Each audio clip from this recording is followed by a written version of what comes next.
بەری بێمە سەر پرسیارەتە تشتێکی دیگە لە مهمە بێژین کو ڕیفراندۆم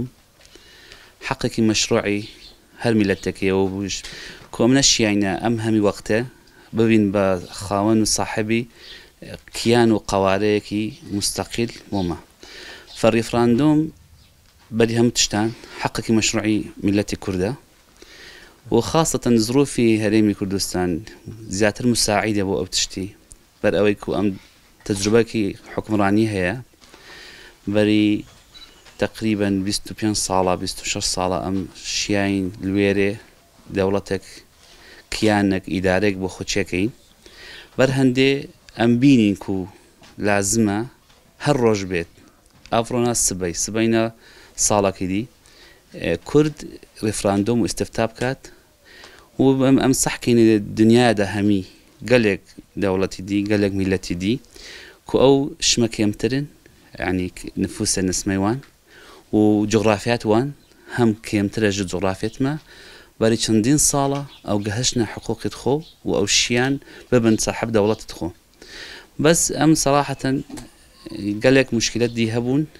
و ئەمە دژمنژی گەلەکن و ناهێڵن ئەم بگەینە ئەو ئاوات و ئومنیەت خۆک ئەم دەبێ بەر هەندێ بەری هەموو تشتە و کورد هەمی قەناعەت هەیە و ڕیفراندۆم و سربەخۆیت کوردە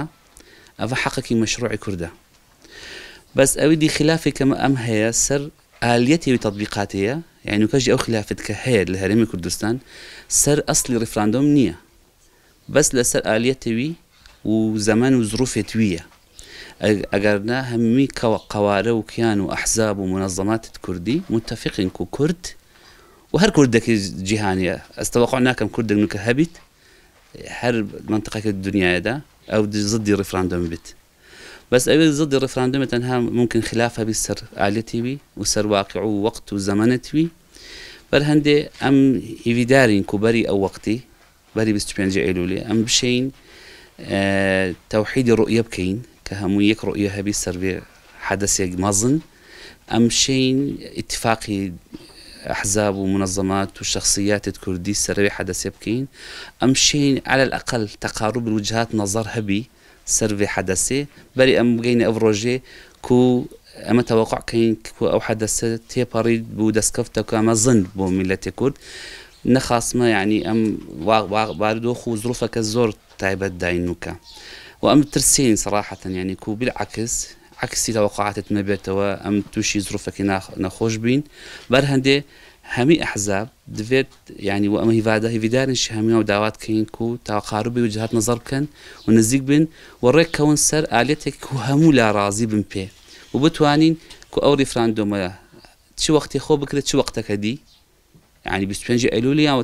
توقيتك هدي بس مهم أويا بتواني أم دسكوتك باش تحقيقين بملتي خو وام بشين يعني همي كردية دي بارتي دي كردستان دلخوش كين وأوجي بشين تجربات ما ورقرن وبتوان أو تجربة فروان كين وأوجي استفادة شيب كان إن شاء الله.